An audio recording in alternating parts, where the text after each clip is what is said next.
And, I think we have to get creative. If it's about eating healthier, but you hate salads, there's so many different ways to cook veggies, right? So think about something that you may enjoy, because that's really going to leverage this reward center of our brain to help us build better habits. Hi there, Soulful Mama. Welcome to the Soulcare Mom podcast. I'm Catherine Wilde of soulcaremom.com. I'm a mom of 3 amazing kids, a Soulcare mom coach, and a yoga and meditation teacher. I've helped hundreds of women, and I'm here to help you feel calm and find your unshakable confidence as a mom. If you're ready to stop living in survival mode and you're ready to drop the mom guilt and overwhelm, this podcast is for you. Think of this as a lunch date with a girlfriend. Grab a cup of tea and get cozy. It's time to get honest and vulnerable and shift the traditional mindset around motherhood. Be sure to subscribe to be the first to know when new episodes are released. Get ready to grow and feel empowered as a mom. I'm here for you, Mama. Let's get started.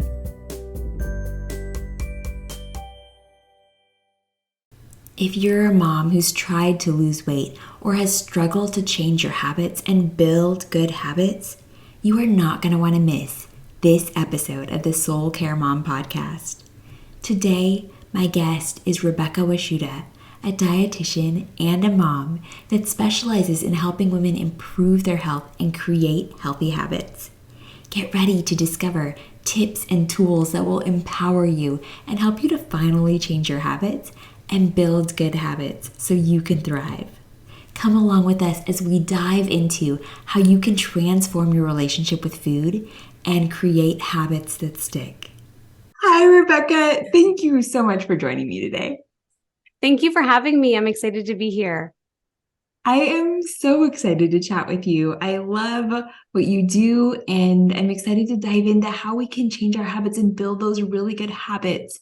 And I'm excited to hear all of your tips and your tricks to make those habits really stick, But yeah, will you start by just sharing a little bit of your journey with us? How has your relationships with habits changed over time, and how did you come to help women create good habits? Yeah, absolutely. So I'll give you a little bit of my background. So in college, I majored in neuroscience. I knew I liked science, knew I didn't want to go to med school. I'm one of those people that's not good with blood. So wasn't really sure what I wanted to do after college. I wound up getting a job at University of Pennsylvania. So I moved up to Philadelphia. I got a job as a research assistant for a couple of years.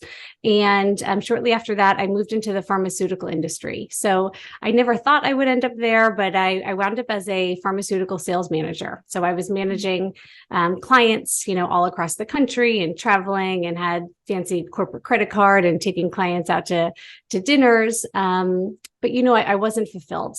And I took a step back, and, what's interesting is when you're in that industry, you get to see the behind the scenes.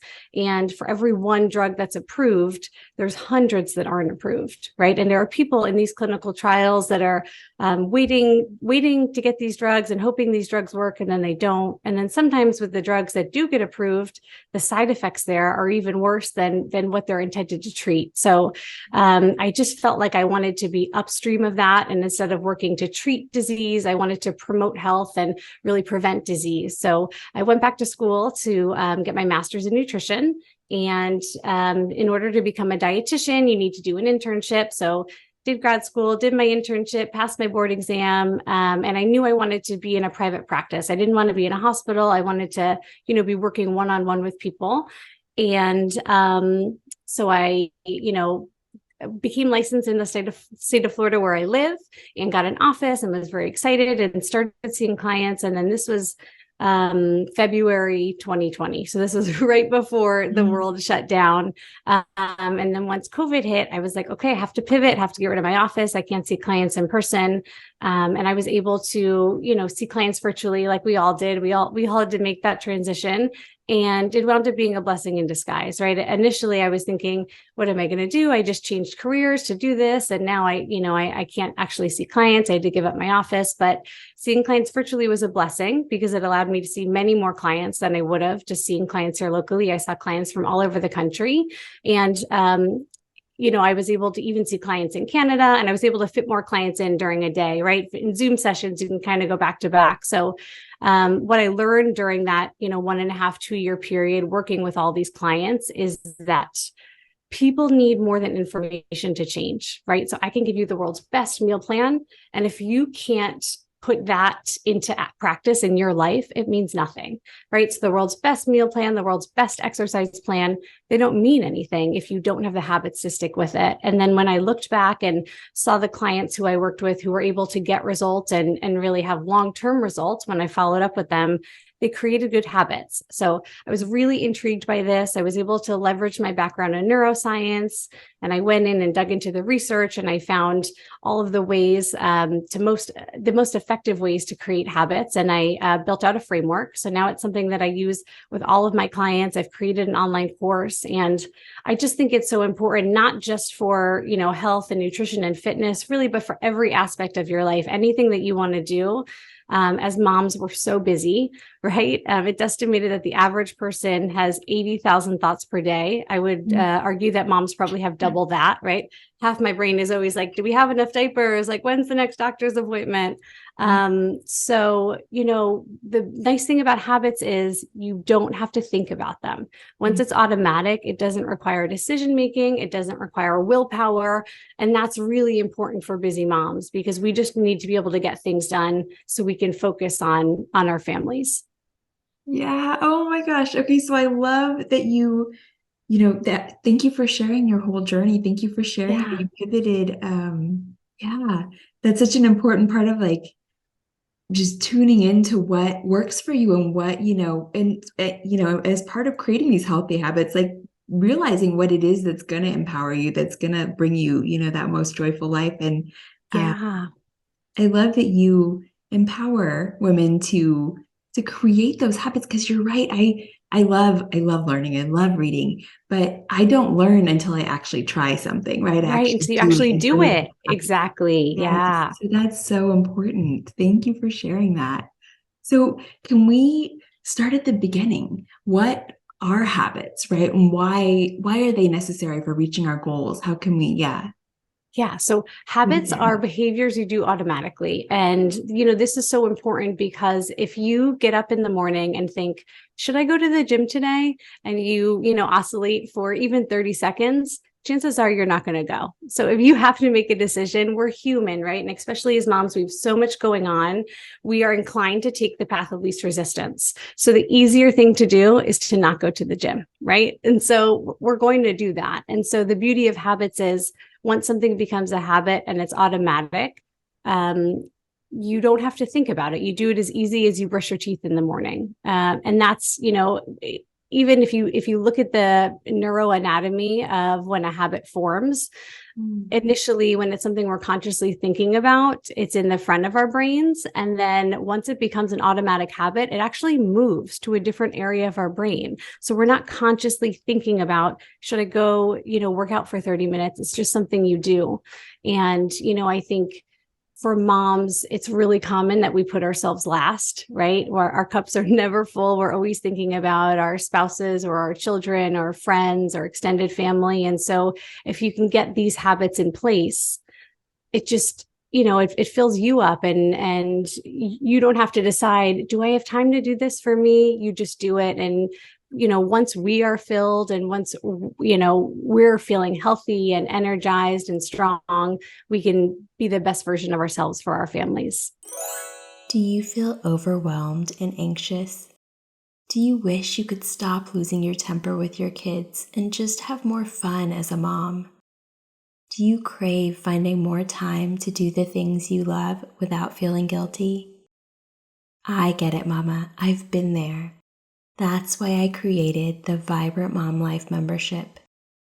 Imagine what life would look like if you could finally get out of survival mode, consistently find time for yourself, and be the calm, present mom you've always wanted to be. This membership will help you step out of anxiety and overwhelm and help you find time for yourself without the guilt. Inside Vibrant Mom Life, you'll find monthly themes that will help you shift your mindset, get out of survival mode, and find time for the things you love, all while being the mom you want to be. Plus, you'll find guided meditations and yoga practices that will help you effortlessly infuse your days with self-care. And I know that some days are harder than others, so you'll even find a library of short and sweet guided affirmations so you can simply press play and reconnect with your inner calm in just minutes. Join Vibrant Mom Life today by going to soulcaremom.com/membership so you can stop running on empty and truly enjoy mom life. I can't wait to welcome you inside, Mama. Absolutely. And I love that you shared about like the number of thoughts that people have in a day, and what like a relief to just have a habit where you create, this space for yourself. You do this thing for yourself, you feel really good, and then you can take care of your family. It doesn't have to be this argument in your mind or all the mind chatter. Right, Yeah, exactly. I We love have that so you much of shared that that. as it is. So to just eliminate a little bit of that and do something that we know is going to be in our best interest, it's really helpful. Yes. Okay. So it makes so much sense. Let's dive a little deeper. So mom life is busy, and it can make, building these habits challenging, especially when we don't know where to start, right? So can we talk about um what tips you have so that we can start to actually move into implementation? How can we create these habits? Yeah, absolutely. So my framework for creating healthy habits is called the 4 E's. So it's emotions, ease, EASE, eyesight, and environment. So I'll walk you through a couple of those and give you some examples. I think when most people think about habits, they think if I can just do something for 30 days, it'll become a habit. Or if I just have, the discipline and the willpower, and it's really not about that at all. If we look at the emotions pillar and we think about how emotions play a role in our habits, I think one of the first things that I go through with my clients when they come to me and they talk about, wanting to have a goal, maybe their goal is lose 20 pounds, right? And if you peel back the layers of that onion and say, why do you want to do this? Because I want to, feel more comfortable and confident in my clothes, because I want to have more energy. If you continue to peel back, usually, the center of that is really being there for our families, right? Like feeling like we're not missing out, feeling like we're present and we're not in our heads about how do I look in this. And so when you can dig into it and you get to the center of it, that really feeling our best and becoming the healthiest versions of ourselves allows us to best support our families and the people that we love. And you can remember that. That's what's going to help keep motivate you, right? Because anything you're going after, there's going to be ups and downs, there's going to be obstacles and challenges. And if you can always revert back to that and say, I'm doing this for my children, like I'm doing this so I can meet my grandchildren, I'm doing this so I can enjoy all these beautiful moments. I think it goes so much further than I'd like to fit into this pair of jeans, So that's why I think emotions are really key when we start forming habits. But the other important aspect of emotions is that the brain is hardwired to repeat rewarding behaviors.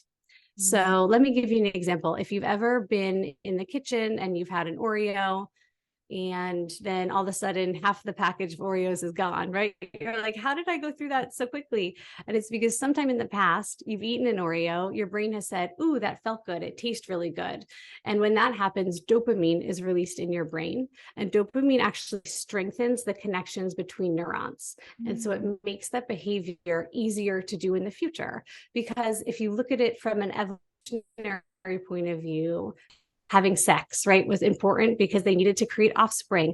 Forming friendships was important because they needed to have tribes to protect them. Eating was important and also felt good in case there was famine, right? So from hundreds of thousands of years ago, our brains are wired to repeat rewarding behaviors.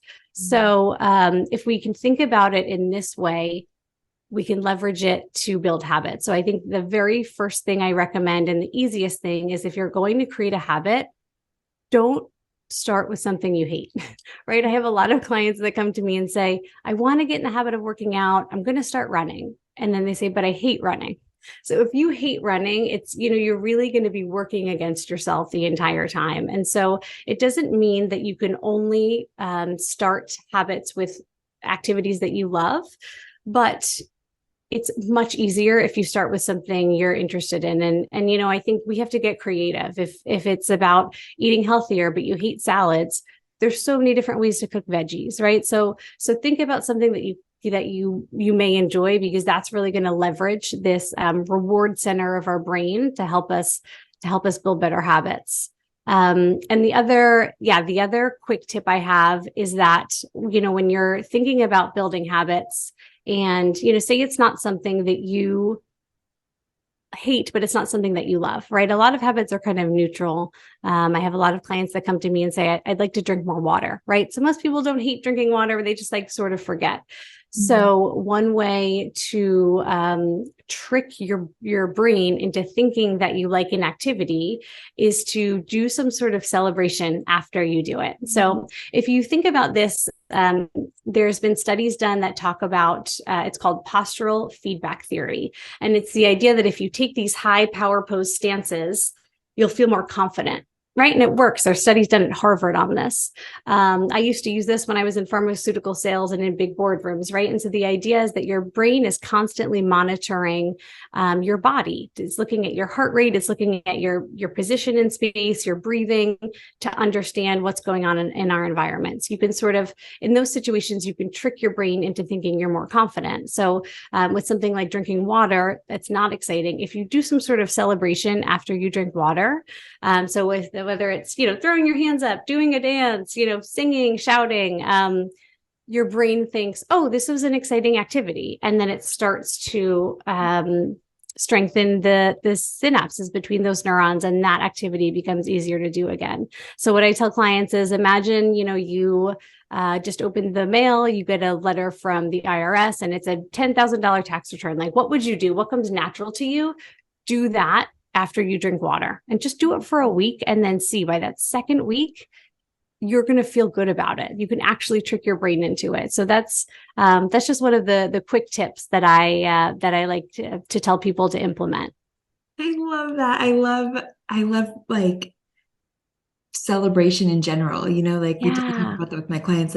We don't pause enough to celebrate the the things that we do every day. It's so true. Even the little things, everything should be celebrated, because, and that's a big aspect of what I go through with clients, and what I have in my course as well, that it's not about doing a 180. It's not about go big or go home, or, I think that's what happens in January for a lot of people. They think, I'm going to get in shape and only eat vegetables. And then by, January 14th, it's over. It's about small changes, and it's about celebrating those small changes again, because if you celebrate them, there's dopamine being released in your brain. And it's going to strengthen the connection between the neurons and make that easier to do in the future. I love that. Thank you for sharing the science behind that. That's so awesome. Yeah. Can we talk a little bit more about losing weight specifically? Yeah, for sure. Yeah. So there's as it relates to habits, or are there, do you have general questions? Yeah. So, just as moms or, women, we go through so many changes in our bodies, pregnancy, postpartum, all the things. And there are lots of messages also being directed at us, right, that alter our relationship with food. What are your tips on how we can improve our relationship with food and losing weight so we can feel really good in our bodies? This is a great question. And I think, I primarily work with women instead of men. Because I am a woman, I feel like you can help people when you've been in that situation before, right?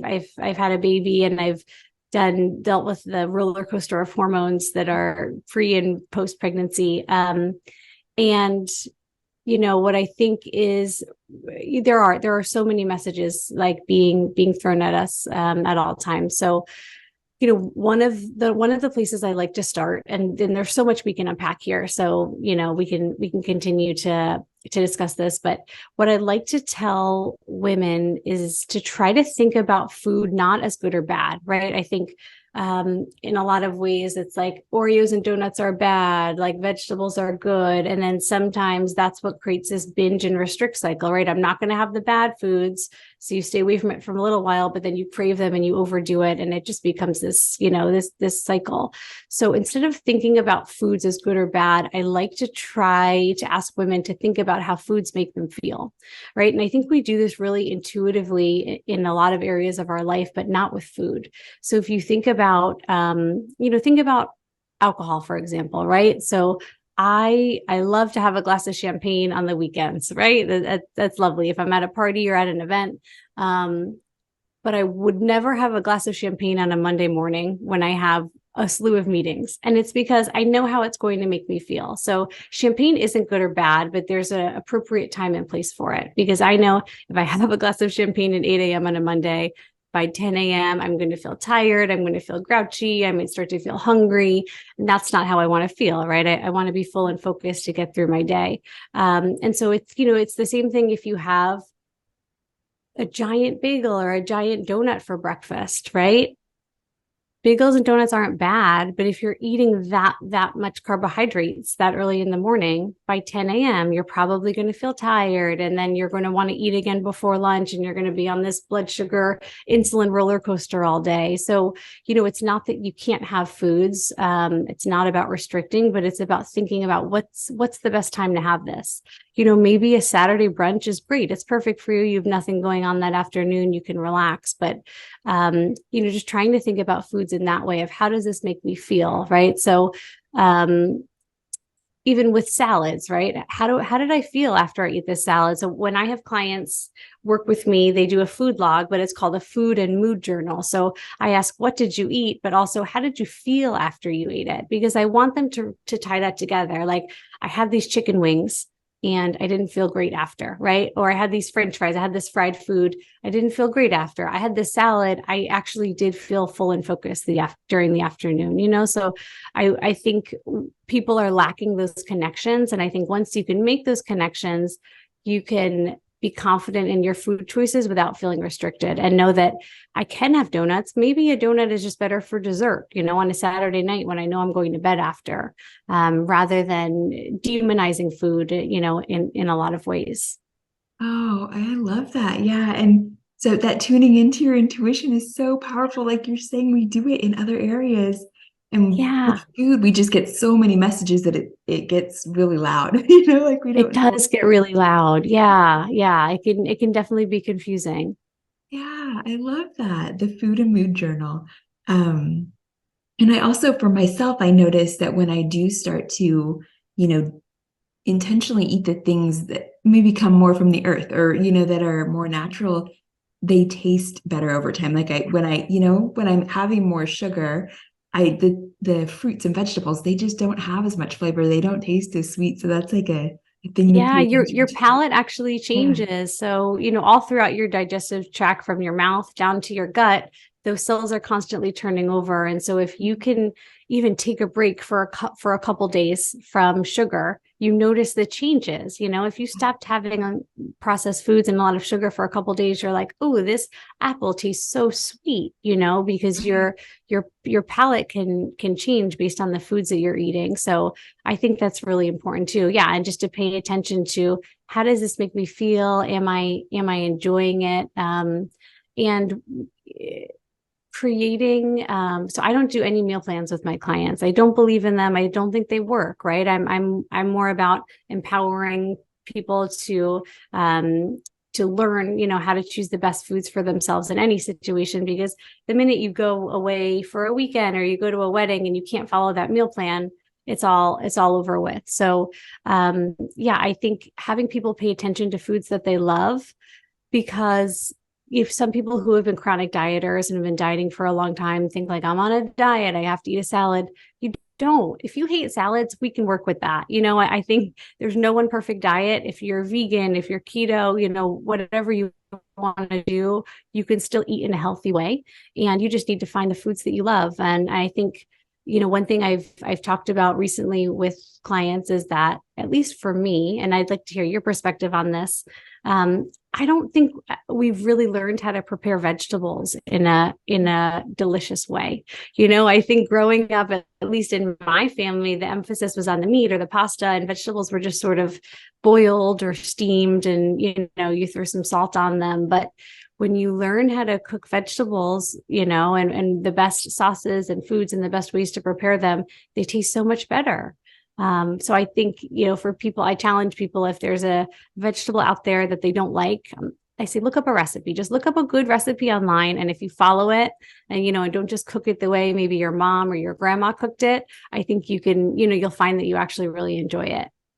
Yeah, I agree. And I remember growing up, like fat was kind of labeled as bad. And so that's kind of what our vegetables need, right? Like they need a little, I don't know. I like putting like really good quality butter, Absolutely. like sauteing or something. And it's so good. Yeah. Yeah. And even from a nutrition perspective, a lot of those green veggies have vitamin A, and vitamin A is a fat soluble vegetable. So you actually need fat to absorb the vitamin A. So if you're just having your vegetables plain, you're missing out on a lot of those nutrients. So yeah, they definitely got it wrong when we were growing up, and fat was demonized. And now I think the tables are starting to turn, and people are starting to understand that we need healthy fats and how important they are in our diets.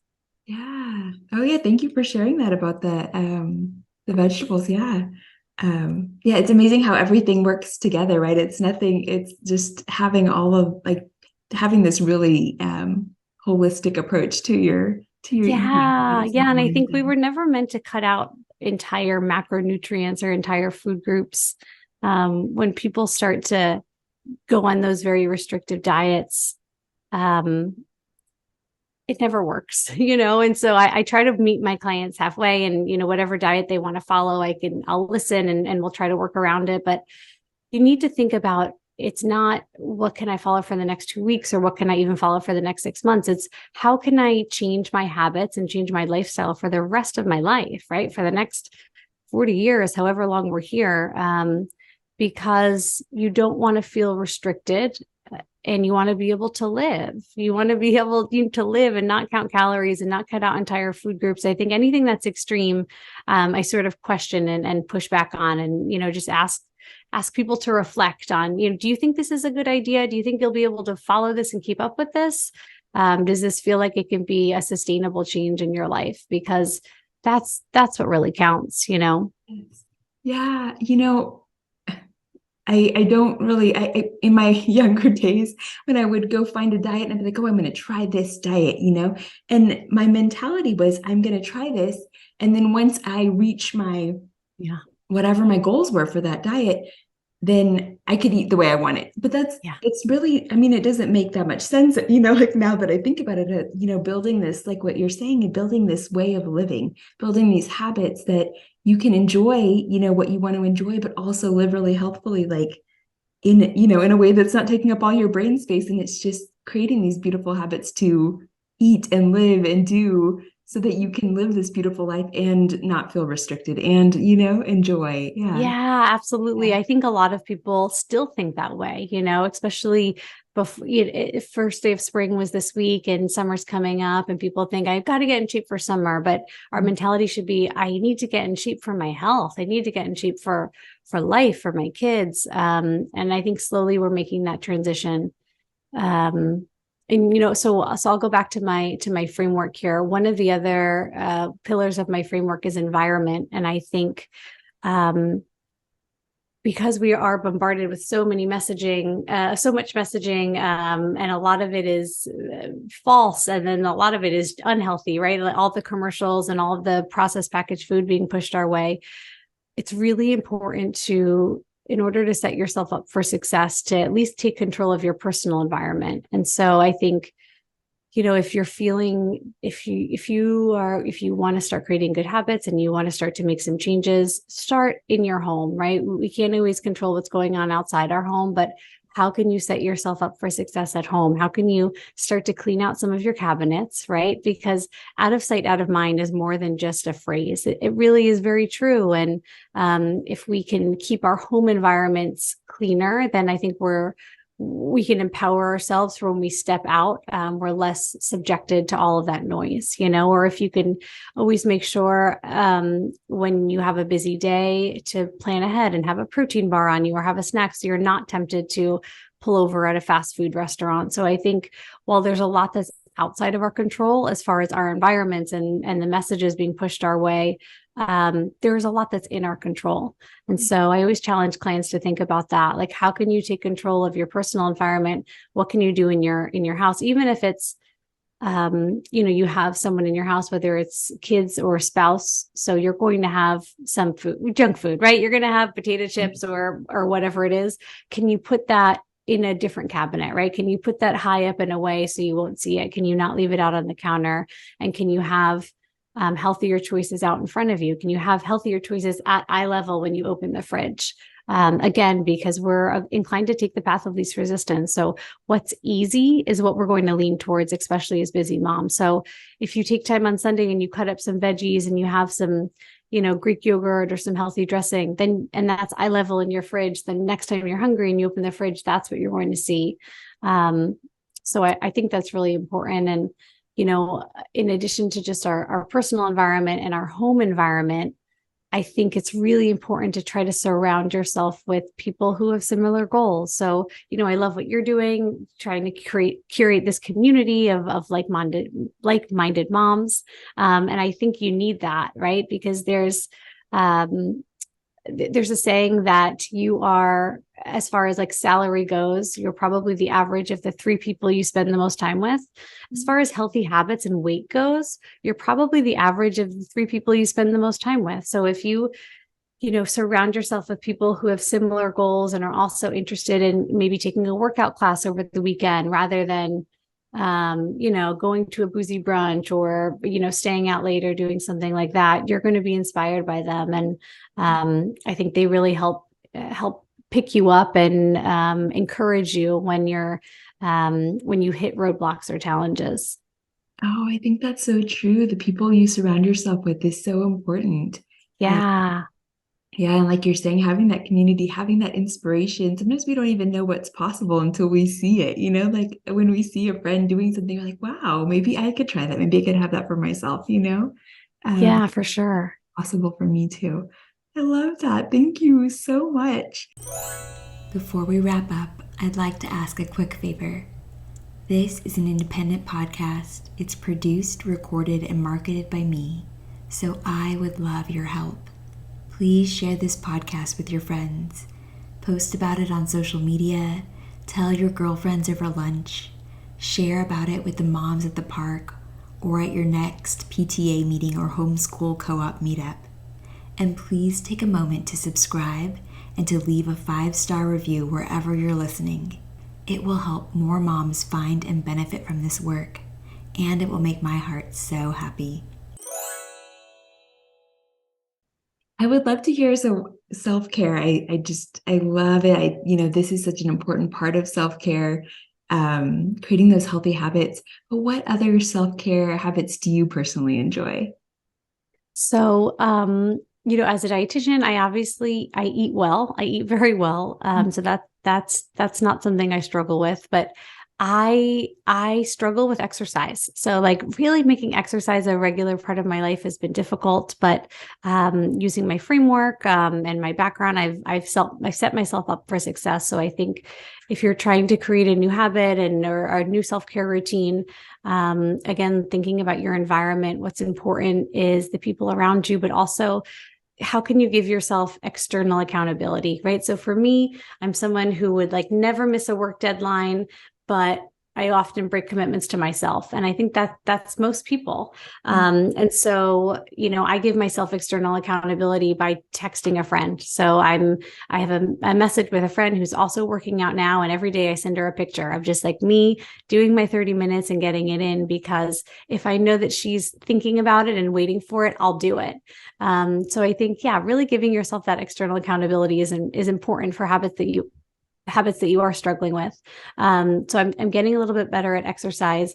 What I think is really important and that is very underrated, especially as a mom, and I know this is will sound nearly next to impossible for moms with young kids, but sleep is so important. It's so important for your weight. It's so important for your cognitive abilities. It's important for your immune system. And, obviously with little ones at home, that's always a challenge. But, if it means putting yourself to bed right after you put the kids down, do that, because sleep is so, so important. And, from a weight loss perspective, one is that on nights where you don't sleep well, the day immediately following, your hormones are all out of whack. And your body's going to be low on energy. So it's craving more quick energy, which is processed foods. So on nights when you're tired, I'm sure you'll notice the next day you want simple carbs, you want processed foods. And then cognitively, our brains aren't able to work as effectively as they normally do. So our decision-making skills are off. So when you get to decide between a salad or a giant chocolate chip cookie, you're going to choose the cookie because your body is craving that energy and you're not able to, really have the reasoning skills that you typically have. So any way you can get extra sleep in, whether it's naps or putting yourself to bed early, so important, especially as a mom. I love those. Thank you for sharing. That accountability is so helpful. You're so right. Like you were saying, we put ourselves last so often. It's this thing for me, so I'll do it tomorrow, Right. Yeah. And that accountability can help to create that habit. And sleep. Oh, you're so right. I definitely have experienced that. Or the next day, I'm just like, I need the thing that's going to help me stay awake for right now, Yeah. And then it's sort of, it snowballs from there, because then you eat poorly and then you don't feel good. And then sometimes when we don't feel well, we reward ourselves with more bad food, and it sort of becomes a cycle. So, the saying one good habit leads to another is really true. If you make a good decision, you feel good and you want to continue down that path. And on the flip side, right, if you start off the morning on the wrong foot, sometimes that sort of snowballs. So that's why I, continue to tell clients to start small. You don't have to change everything at once, because slowly everything will sort of catch by this rippling effect. And, you'll be able to make the changes that you need. Oh my goodness. I'm feeling so inspired by this. And I always love to ask, so you've been on this journey, you have, pivoted on your way, you've helped people with, creating these beautiful habits.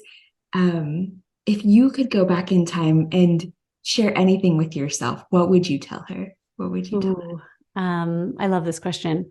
I would tell the younger version of me to just be more patient and be more present. I think we are, especially in our society, we're constantly thinking about achievement and thinking about the future, right? And it's like, once you start dating, you're like, when are we going to get engaged? When are we going to get married? Right. And then you get married and it's like, when are we going to have kids? When are we going to buy a house? And you do all these things. And so often we're not just here in the present moment and appreciating, all the things around us. So there's this quote, I'm sure you've seen it. It says, there were days that you prayed for what you have now. And I think that's just so on point, right? If we can take a step back and think where you were 10 years ago, 15 years ago, and all of how your life has changed, all of the things you've accomplished, all of the things that you've had, the family and community that you built, just to try to stay present and stay patient rather than constantly, having our brains thinking about the future.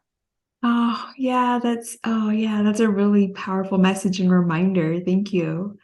Yeah, it can be so easy for us to be in our heads a lot. And like you're saying, like the reason we're creating those habits is so we can enjoy our life, and that's happening. Yeah, right. So we can sort of clear out the brain space a little bit, even if it's just something small, one less thing off our plates will be helpful. Yeah. Oh, thank you. This was so beautiful and inspiring. Can you let us know where we can find you online, where we can connect with you? Yeah, absolutely. So my website is happyhealthynutritionist.com, and my Instagram handle is the same, Happy Healthy Nutritionist. And you can find information about working with me and my programs there. So feel free to reach out.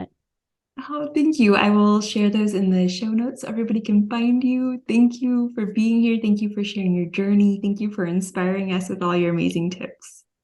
Thank you. Thanks for joining me, Mama. I'm over here smiling from ear to ear and giving you a big virtual hug. I love spending this time with you. You are amazing for showing up and carving out this space to nourish your soul. If you are loving the Soulcare Mom podcast, be sure to subscribe and leave a review.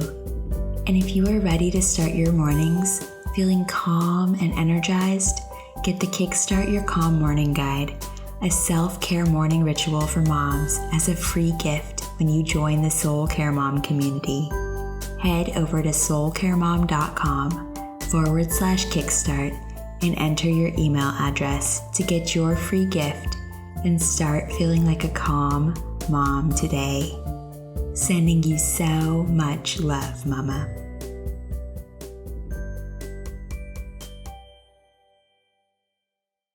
Hi, love. This is just a reminder that Soulcare Mom offers information that's shared with love and intended for educational and inspirational purposes only. You should not rely on this information as a substitute for medical advice, diagnosis, or treatment. If you have any concerns or questions about your health, you should always consult with a trusted healthcare provider. Thank you for being here, and know that I am sending you so much love.